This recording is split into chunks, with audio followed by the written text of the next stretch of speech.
आज हम लोग डिस्कस करने वाले हैं रेडियो एक्टिव मटेरियल्स और रेडियो एक्टिविटी मतलब रेडियो धर्मिता।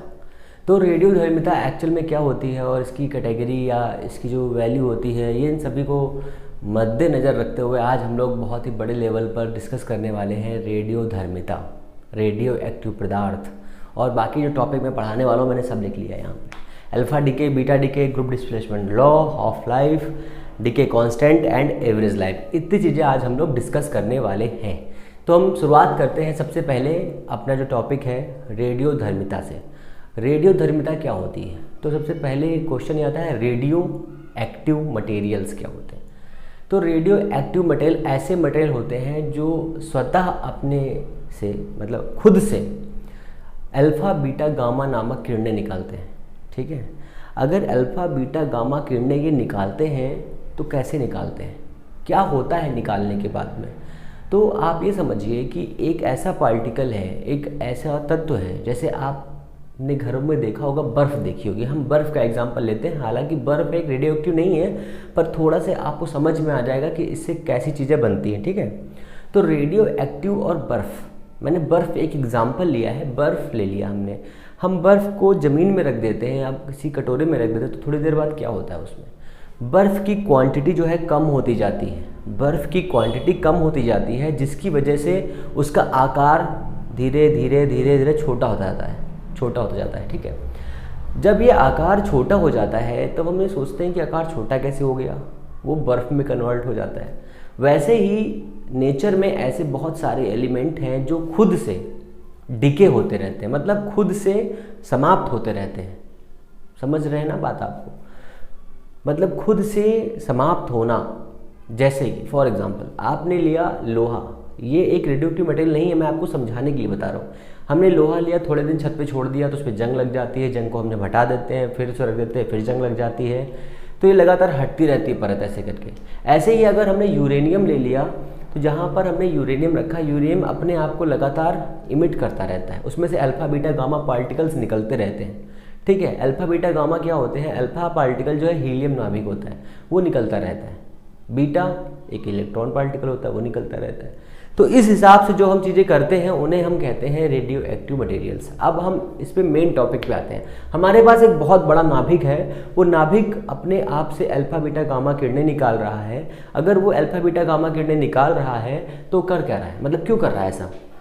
क्योंकि वो खुद को संभाल ही नहीं पा रहा है, इसलिए वो खुद को निकाल रहा है। जब वो अल्फा पार्टिकल निकालता है तो नाभिक से समझ लीजिए, नाभिक से, ना कि उस इलेक्ट्रॉन जो राउंड कर रहा है उसने, नाभिक से अल्फा किरण बाहर निकाली, बीटा किरण निकाली, गामा किरण निकाली। जब ये किरणें निकालने लगता है तो इस क्रिया को कहते हैं हम रेडियो एक्टिव क्रिया। ठीक है, और जो एक पदार्थ क्रिया करता है उस क्रिया को कहते हैं रेडियो एक्टिव क्रिया, और जो पदार्थ करता है उस पदार्थ को कहते हैं रेडियो एक्टिव मटेरियल। ठीक है, रेडियो एक्टिव पदार्थ कहते हैं। जो पदार्थ ऐसा कर पाते हैं उन पदार्थों को रेडियो एक्टिव पदार्थ कहते हैं। ठीक है, ये हो गई इसकी डेफिनेशन, फिर से समझ लीजिए। रेडियो एक्टिवता किसे कहते हैं? क्वेश्चन आपका ये होगा, what is the radio activity? Okay, तो रेडियो एक्टिविटी होती क्या है? तो रेडियो एक्टिविटी ऐसा गुण, किसी भी पदार्थ का ऐसा गुण जिससे वह खुद से, स्वयं से अल्फा बीटा गामा किरणें बाहर निकालता रहे, उसे हम कहते हैं रेडियो एक्टिविता। ओके, इतना हो गया। अब इसके आगे चलते हैं। रेडियो एक्टिविता कैसे निकलेगी? तो हमने एक तत्व ले लिया यूरेनियम, सपोज करिए हमने एक तत्व ले लिया यूरेनियम, और यूरेनियम लेने के बाद में हम इसको समझेंगे कैसे काम होता है, कैसे चेक करेंगे कि यूरेनियम एक रेडियो एक्टिव पदार्थ है या नहीं है। पोलेनियम ले लिया, थोरियम ले लिया, नेपच्यून ले लिया, जो भी आप ले सकते हैं उस हिसाब से समझने के लिए ले लीजिए। हमने एक यूरेनियम का एक सैंपल लिया, उस सैंपल को हमने एक बॉक्स में रख दिया। ठीक है, लेड कवर्ड बॉक्स में रख दिया, जिससे वो एक्स्ट्रा ना हो पाए, मतलब बाहर की चीज़ों से अट्रैक्ट ना हो पाए, इसलिए हमने इसको बॉक्स में रखा। वो बॉक्स में बनाता हूँ आपके लिए बढ़िया सा। ये मैंने लिया एक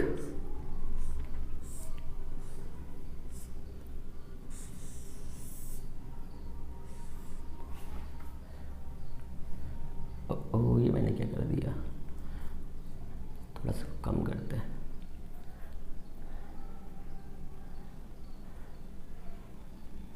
इधर रखते हैं ना, आप ठीक है। ये हो गया हमारा बॉक्स, ये कवर्ड बॉक्स है, ये कवर्ड बॉक्स है। और हमने यहाँ पर जो रखा है एक यूरेनियम का सैंपल रख दिया, ये यूरेनियम का सैंपल रख दिया। अब सैंपल रखने के बाद में हम देखते हैं इसमें से अल्फ़ा बीटा गामा किरणें बाहर निकलने लगती हैं। अगर इसमें से अल्फ़ा बीटा गामा किरणें बाहर निकलेंगी तो इसका थोड़ा मैं ओपन, जो इसकी ओपनिंग है थोड़ी छोटी कर देता हूँ, थोड़ी बड़ी है ओपनिंग इसकी, है ना, ओपनिंग थोड़ी बड़ी कर देता हूँ जिससे थोड़ा समझाने में आसानी रहेगी। ये हो गया। अब इसमें से कुछ अल्फा पार्टिकल निकलेंगे,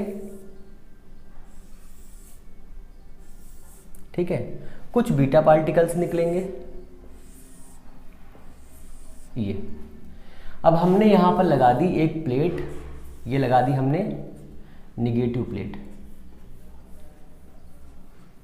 ये हमने लगा दी इधर पॉजिटिव प्लेट,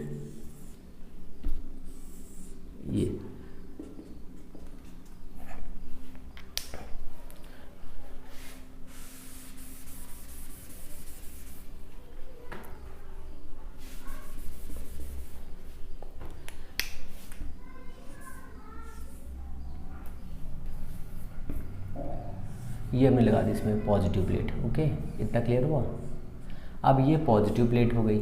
अच्छा, पॉजिटिव प्लेट और नेगेटिव प्लेट हमने क्यों लगाई है? हमने चेक करने के लिए लगाई है कि ऐसी कौन सी किरणें हैं जो नेगेटिव की तरफ अट्रैक्ट हो जाएंगी, ऐसी कौन सी किरणें हैं जो पॉजिटिव से अट्रैक्ट होंगी, ऐसी कौन सी किरणें हैं जो दोनों की तरफ अट्रैक्ट होंगी ही नहीं। ये हमने चेक करने के लिए ये प्लेटें लगाई हैं, ठीक है।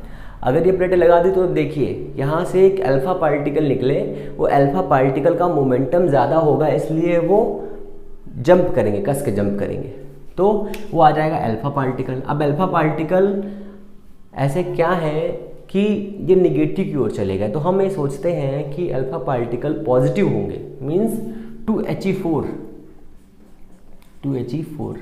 ठीक है। तो यहाँ भी साथ में लिख देंगे 2He4, ये हमने लिख दिया अल्फा पार्टिकल, ठीक है।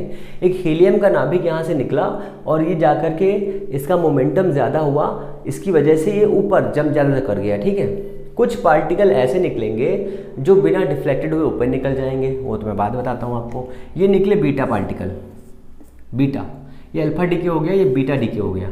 बीटा में क्या निकलता है, एक ऐसे लिख लीजिए इसको, हाँ, 1 बीटा 0 ये निकलता है। मतलब अगर नाभिक से एक बीटा पार्टिकल निकल रहा है तो उस नाभिक में एक इलेक्ट्रॉन की कमी हो जाएगी, ये आपको याद रखना है, ठीक है। या उसके परमाणु क्रमांक में एक की वृद्धि हो जाएगी। दूसरा वाला प्रश्न निकलेगा, जैसे मान लीजिए हमारे पास यहाँ पर 92 यूरेनियम है 238, ठीक है, और इसमें से एक बीटा निकला तो यहाँ पर हो जाएगा 93 यूरेनियम 238, ठीक है। मतलब यहाँ से एक एटॉम जो है इलेक्ट्रॉन बढ़ जाएगा, ये समझ लीजिए, ठीक है। इतना हो गया। बीटा पार्टिकल निकला इलेक्ट्रॉन -1B0, इतना हो गया। अगर इतना हो गया, अब इसमें कुछ और भी किरणें निकलती हैं जो सीधे निकल जाती है बिना डिफ्लेक्टेड हुए। वो किरणें कौन सी होती हैं? वो गामा रेज होती हैं, गामा रेज होती हैं। तो बीटा डीके कितना हो गया, -1B0, ठीक है, इतना हो गया। गामा कुछ नहीं होता तो इसको क्या लिख दें, ओनली गामा लिख दे रहे हैं, 0 0, नो डिफ्लेक्टेड। अब इसको समझे कैसे, तो आप ये समझिए कि हीलियम का जो नाभिक होता है उसका मास ज़्यादा होता है, 4 लिखा हुआ ना, देखिए भारी ज़्यादा होता है।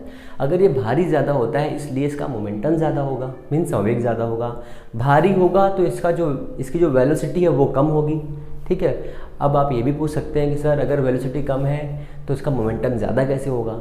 मास ज़्यादा है, P = m/v होता है। अगर मान लीजिए मास 1 है, ठीक है, या मास मान लीजिए 10 है और वेलोसिटी जो है उसकी 1 है तो मोमेंटम कितना हुआ, 10, ठीक है। और अगर उसका मास 2 है और वेलोसिटी 5 है तो मोमेंटम कितना हुआ, 10। तो मतलब ये है कि सब चीज़ें इक्वली डिवाइड हो जाएंगी, अगर मास ज़्यादा है तो मोमेंटम भी ज़्यादा हो जाएगा। ओके, इतना हो गया। अब alpha decay, beta decay, gamma decay क्या होते हैं? किसी भी पदार्थ से स्वतः अल्फा बीटा गामा रेज बाहर निकलती रहती हैं जिससे उसके नाभिक में कमी होने लगती है, ठीक है। जब अल्फा पार्टिकल निकलेगा तो 2 इलेक्ट्रॉन की कमी होगी, मतलब परमाणु क्रमांक 2 कम होगा, भार में 4 की कमी होगी, मैंने यहाँ पे लिख दिया है इसलिए 2He4।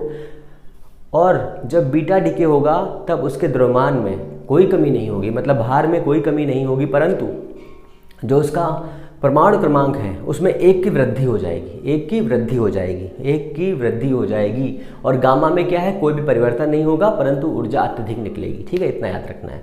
फिर इसमें आ जाइए कि अब इन तीनों को मिला करके एक ग्रुप बनाया गया। इसको दिया किसने, इसको रदरफोर्ड, क्यूरी, बैकरल, इन सब लोगों ने मिल करके एक बहुत ही ऊंचाई के लेवल पर इनको लेकर गए। हालांकि इनकी तो खोज जो की थी वो क्यूरी ने करी, फिर क्यूरी ने करी थी, उसके बाद में जो है, थोड़ा पानी पी लेता हूँ, ठीक है, क्यूरी ने करी थी, फिर बैकरल ने इसके बारे में बहुत कुछ बताया, समझाया इस तरह से। तो अभी हम इसकी एसआई यूनिट पर आएंगे, पहले आप इसका समझ लीजिए एक बार फिर से। अल्फा में 2 पार्टिकल निकल जाते हैं, 4 द्रव्यमान कम हो जाता है, बीटा में 1 बढ़ जाता है, ठीक है। गामा में कोई चेंज नहीं होता। ग्रुप डिस्प्लेसमेंट लॉ दिया हुआ है, ग्रुप डिस्प्लेसमेंट लॉ, सोडी फजाल का ग्रुप डिस्प्लेसमेंट लॉ है। उस लॉ के अकॉर्डिंग अगर किसी भी पार्टिकल से या किसी भी रेडियो एक्टिव पदार्थ से अल्फा किरण निकलता है या अल्फा पार्टिकल निकलता है, तो वो पार्टिकल अल्फा पार्टिकल निकलने की वजह से जो है पीरियडिक टेबल में, आवर्त सारणी में अल्फा पार्टिकल निकलने से वो जो है 2 स्थान लेफ्ट साइड में, मतलब अगर ये मान ले हमारे पीरियडिक टेबल है ऐसे करके, ठीक है, यहाँ 1A दिया हुआ है, यहाँ 2nd A दिया हुआ है, अगर यहाँ पे दिया 3rd B, अगर कोई तत्व यहाँ पर है तो 2 स्थान खिसक के यहाँ पे आ जाएगा, ठीक है। ये इसका पहला, अगर अल्फा निकलता है, अगर बीटा निकलता है मतलब 2 स्थान लेफ्ट साइड मतलब बाईं ओर, और अगर बीटा निकलता है तो 1 स्थान दाईं ओर खिसक जाएगा, मतलब अगर वो यहाँ पर था तो वो यहाँ पर आ जाएगा, ठीक है ना। ये आपको याद रखना है, ये सोडी फजाल का ग्रुप डिस्प्लेसमेंट लॉ है। मैं इसको लिख देता हूँ यहाँ पे, ग्रुप डिस्प्लेसमेंट लॉ, यहाँ लिख देता हूँ लॉ, ठीक है। ये हो गया ग्रुप डिस्प्लेसमेंट लॉ। अब जो है इतना क्लियर हो गया आपको, मैं कुछ एग्जांपल बताता हूँ अच्छे से आपको।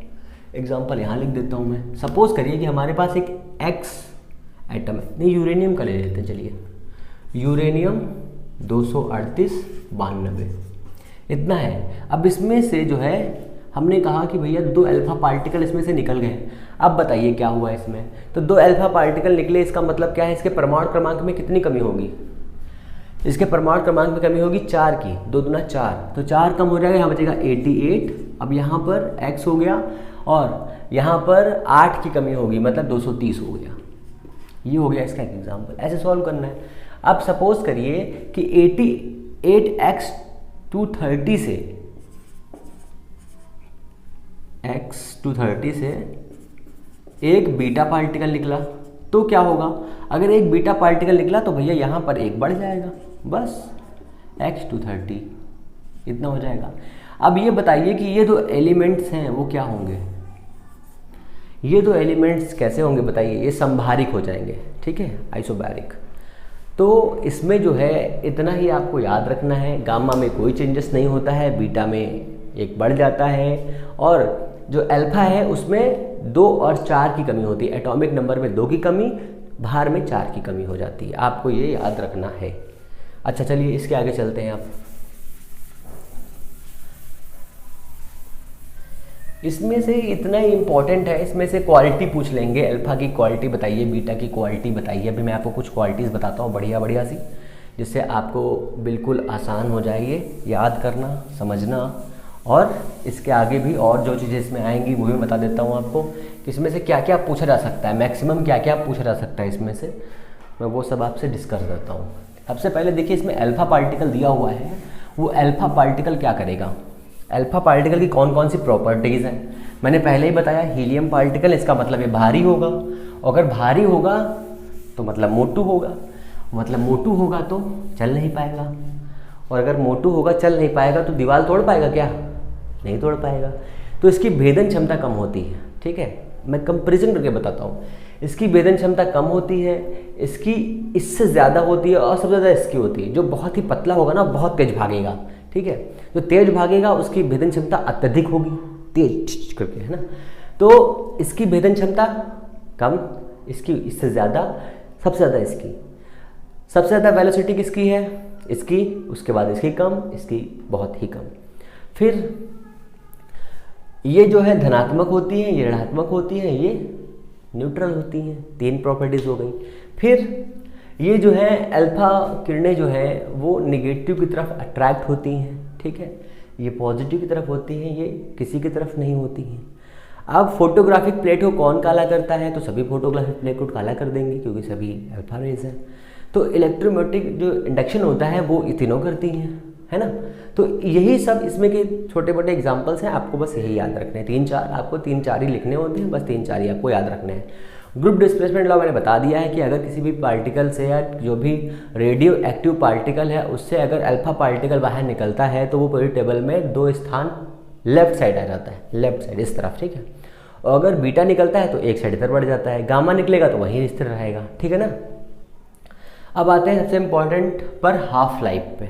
तो हाफ लाइफ क्या होती है? हाफ लाइफ से पहले आपको कुछ चीज़ें और समझनी पड़ेंगी कि हाफ लाइफ की ज़रूरत क्या है, समझना क्यों पड़ा और इसको हमने क्यों लिखा यहाँ पर। क्योंकि हम चाहते हैं, जो हम चीज़ें चाहते हैं कि हमें कम से कम पढ़ाना पड़े, कम से कम समझना पड़े, कम से कम इन्वेंशंस हो, जिससे चीज़ें कम से कम याद रखनी पड़े, ठीक है।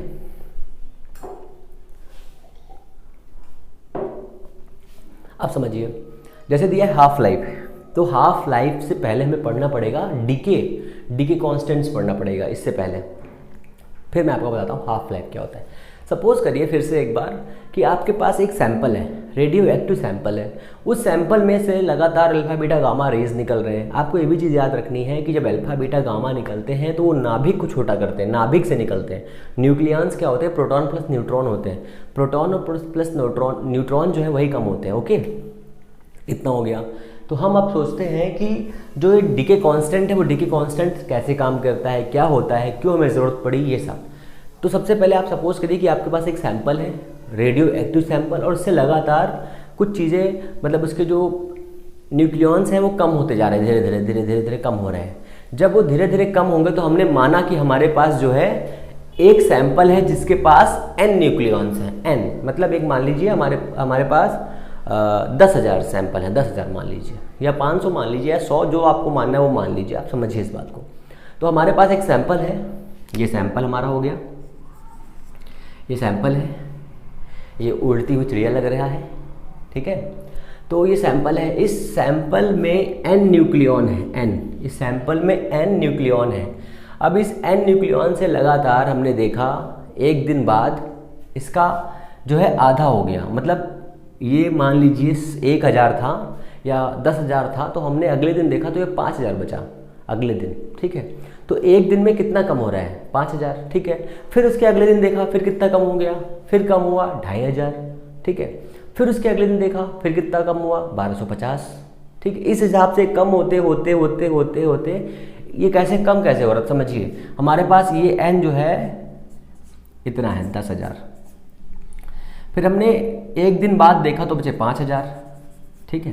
फिर एक दिन बाद देखा तो बचा 2,500, फिर एक दिन बाद देखा तो बचा 1,250, ठीक है। देखिए पर डे के हिसाब से कैसे काउंट हो रहा है। पहले 10,000 था, फिर कितना टूटा? आधा, इसका आधा 5,000, इसका आधा ये, इसका आधा ये, मतलब ऐसे नहीं टूट रहा है कि मतलब अगर पहले दिन 5,000 टूटा है तो दूसरे दिन 5,000 टूट जाएगा, ऐसे नहीं टूट रहा है। तो टूट कैसे रहा है? इसमें से अल्फा बीटा पार्टिकल ऐसे निकल रहे हैं कि जितना था ये पहले उसका आधा निकल जा रहा है, जितना पहले था ये उसका आधा निकाले दे रहा है खुद से, ठीक है। तो ये n पार्टिकल थे और पहले 10,000 थे, बाद में 5,000 बचे, फिर 2,500 बचे, मतलब ये कम हो रहे हैं, कम हो रहे हैं किसके रिस्पेक्ट में? टाइम के रिस्पेक्ट में। अगर टाइम के रिस्पेक्ट में कम हो रहे हैं तो हमारा जो ये n हो जाएगा, ये हमारा हो जाएगा dn/dt, ठीक है। n टाइम के रिस्पेक्ट में कम हो रहा है, ठीक है। तो n जो है टाइम के रिस्पेक्ट में कम हो रहा है, क्या कम हो रहा है? ये n कम हो रहा है, ये हो गया n। ये हमारा रूल है dn/dt प्रोपोर्शनल टू n, मतलब जितना ज़्यादा ये होगा उतना ही ये डिके ज़्यादा होगा, ठीक है। सपोज करिए हमारे पास ये 1 लाख थे, मतलब 10 लाख थे, तो एक दिन बाद अगर 5 लाख टूटते हैं तो अगले दिन 2.5 लाख टूटेंगे, ठीक है ना, इस हिसाब से टूटेगा। अब जब इसको हम बैलेंस करते हैं, आपको समझ में आ गया ना कैसे क्या होगा, ये हाफ लाइफ कहलाती है, आधी लाइफ, ये भी मैं आगे बताता हूँ। किसी भी सैंपल का हाफ लाइफ क्या होता है, जितने समय में वो खुद का आधा हो जाता है। खुद का आधा होना मतलब मैं पूरा हूँ अभी, इतना इतना कट जाऊँ तो आधा, इतना इतना कट जाऊँ तो आधा, ये आधा हाफ लाइफ होती है। ये हाफ लाइफ लिखा हुआ है, T is equal N into T half. जैसे मान लीजिए हाफ लाइफ एक दिन में 2 हो रही है, तो फुल कितनी हो जाएगी 4 दिन में। क्या क्वेश्चन है, नॉनसेंस वाला है ना। तो ये हो गया आपका। अब इसके आगे चलते हैं अपने इंपॉर्टेंट टॉपिक पे।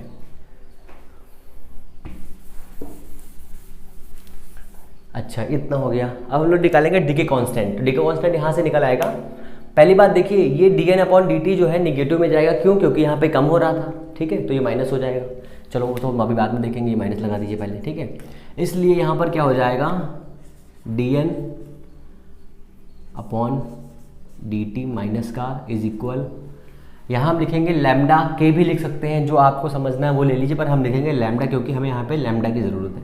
तो लैम्डा n ये हो जाएगा। अब हमें क्या करना है, इंटीग्रेशन करना पड़ेगा। अभी मैं इसे क्रॉस करता हूँ, तो ये हो जाएगा हमारा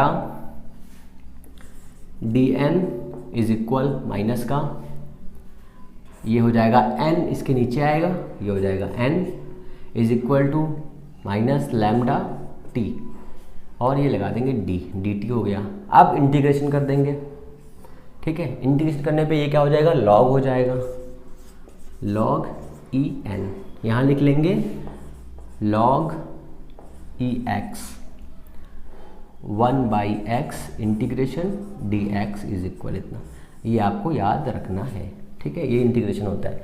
log e n हो जाएगा बराबर, अब t का इंटीग्रेशन करेंगे तो कितना हो जाएगा, माइनस का लैम्डा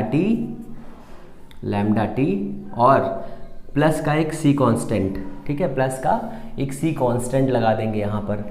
अब अगर हमने मान लिया कि शुरुआत में जो n था, n बराबर n0 था शुरुआत में, ठीक है, t इज इक्वल, मतलब जब हमने सैंपल को रखा तब टाइम तो 0 था, तो t इज इक्वल 0 हो गया। सैंपल के पास में कितने नमूने, मतलब सैंपल जो था वो कितना वेट का था, हमने मान लिया n इज इक्वल था n नॉट था, ठीक है। तो ये वाली वैल्यू इसमें रखेंगे, ये इक्वेशन हो गई 1 हमारी। अब ये वाली जब वैल्यू इसमें रखेंगे तो हो जाएगा log e n नॉट बराबर, ये तो 0 हो जाएगा, c हो जाएगा। अब इस c की वैल्यू यहाँ रख देंगे हम, ठीक है। तो c की वैल्यू यहाँ रखिए आप हम, तो ये हो जाएगा हमारा कितना, ये हो जाएगा c की वैल्यू यहाँ रखने पर हो जाएगा ये log e n is equal to minus का लैम्डा t और प्लस का log e n नॉट। इसको उठा के इधर ले आइए, तो ये हो जाएगा हमारा कितना, log e n माइनस का log e n not is equal minus lambda t। अब ये हो जाएगा हमारा log e n by n not is equal minus lambda t। ये कैसे हो गया, ये होता है formula log e a minus log e b बराबर log e a by b, ये होता है फॉर्मूला, ये आपको याद रखना है, ठीक है। इसी में एक और फॉर्मूला तो log e a plus log e b बराबर log e a into b होता है, एक ये भी फॉर्मूला है। अब ये देखिए log में दिया हुआ है, अगर इस log को चेंज करेंगे तो कितना हो जाएगा, इस log को अगर चेंज करेंगे तो कितना हो जाएगा, तो ये हो जाएगा हमारा log e, सॉरी यहाँ पे ये नहीं लिखना था, ये नहीं लिखना, अब इसको चेंज करना है, तो ये हो जाएगा n by n not is equal e की पावर माइनस लैम्डा t। अब ये हो जाएगा हमारा n is equal n not e minus lambda t। ये हमारा हो गया पूरा का पूरा फॉर्मूला। ये जो है यहाँ पर लैम्डा जो दिया हुआ है, ये लैम्डा हमारा क्या है, लैम्डा हमारा है डीके कांस्टेंट, ठीक है। ये डीके कांस्टेंट है। अगर अब हमें यहाँ से हाफ लाइफ निकालनी हो, मतलब ये रिलेशन निकालना हो, डीके कांस्टेंट और हाफ लाइफ में अगर रिलेशन निकालना हो तो कैसे निकालेंगे ये समझ लीजिए। अगर हमारे पास ये सैंपल था, ये टोटल सैंपल था, तो अगर इसकी वैल्यू रखेंगे तो कितनी हो जाएगी। सपोज करिए कि हमारे पास शुरुआत में कितने थे, 10,000, फिर कितने बचे 5,000, तो आधा हो गया ना, तो यहाँ पर हो जाएगा n और n नॉट कितना हो जाएगा 2n, मतलब आधा। तो ये वाला इधर आ जाइए, हो जाएगा ये हमारा कितना, यहीं से कर लेते हैं या यहाँ से कर लीजिए, यहाँ से कर लेते हैं। तो ये हो जाएगा हमारा log n by N naught is equal to log e लिखिए यहाँ पे, नहीं तो गड़बड़ हो जाएगी क्योंकि अभी इसको चेंज करना पड़ेगा, लैम्डा टी। अब आधे समय के लिए मतलब हाफ टाइम के लिए तो ये t हाफ हो जाएगा, ये हमारा हो जाएगा n और ये हो जाएगा n बाई टू, मतलब n बाई टू, तो ऊपर चला जाएगा तो ये हो जाएगा हमारा log n by N naught by two by N naught बराबर माइनस लैम्डा टी। तो n से एन नॉट कैंसिल हो जाएगा तो हो जाएगा log ई टू माइनस का, ओ सॉरी माइनस का क्यों ले लिया हमने, 1/2 है ये, 1/2 बराबर माइनस का लैम्डा टी हाफ, ठीक है। अब e को 10 में कन्वर्ट करेंगे तो हो जाएगा हमारा 2.303 log 10 माइनस का 2 यहाँ पर आ जाएगा, ये ऊपर जाएगा तो एक फॉर्मूला फिर आपको याद करना पड़ेगा, log e की पावर a b बराबर होता है b log e a, ये आपको फॉर्मूला फिर याद करना पड़ेगा, ठीक है ना। ये हो गया, अब इतना हो गया, ये हो गया हमारा माइनस का 2 बराबर लैम्डा टी हाफ। तो अब यहाँ से माइनस, ये माइनस माइनस कट जाएगा। अब इसकी वैल्यू होती है 0.3010, 2.303 into 0.3010 is equal lambda T half. तो ये हो जाएगा हमारा 0.693 बाई टी हाफ बराबर लैम्डा। ये हमारा टोटल आ गया फॉर्मूला, ठीक है, ये टोटल हो गया फॉर्मूला। अब इसमें जो एवरेज लाइफ दी हुई है, एवरेज कैसे निकालना है, तो 1 बाई करेंगे इसका, 1 बाई लैम्डा का, तो लैम्डा इज इक्वल हो जाएगा हमारा एवरेज लाइफ, यहाँ से निकल देते हैं, average life is equal 1 by lambda, इसलिए कितना हो जाएगा, ये हो जाएगा टी हाफ, ये ऊपर जाएगा अपॉन 0.693, इसको सॉल्व करने पे आ जाएगा 1.44 टी हाफ। तो ये हमारा जो है, ये है पूरा का पूरा ये रेडियो एक्टिविटी। अब इसमें से कोई भी ऐसा क्वेश्चन नहीं है जो आप सॉल्व ना कर सके, ठीक है। इसमें से सबसे इम्पॉर्टेंट टॉपिक यही था कि, पानी पी लेता हूँ, सबसे इम्पॉर्टेंट इसमें यही था कि आपको ये डेरिवेशन आ गया सबसे पहले, उसके बाद में जो है डीके कांस्टेंट है, ये एवरेज लाइफ दिया हुआ है, सबके सब दिए हुए, आप स्क्रीनशॉट ले लो, फिर मैं आगे इसका बताता हूँ, ठीक है, ले लिया, ओके। अब इसमें जो है alpha beta group displacement law हो गया, हाफ डिस्कशन हो गया, ये भी हो गया, ये भी हो गया, सब हो गया। अब हम इसके आगे थोड़े से न्यूमेरिकल देख लेते हैं जो आपके काम आएंगे।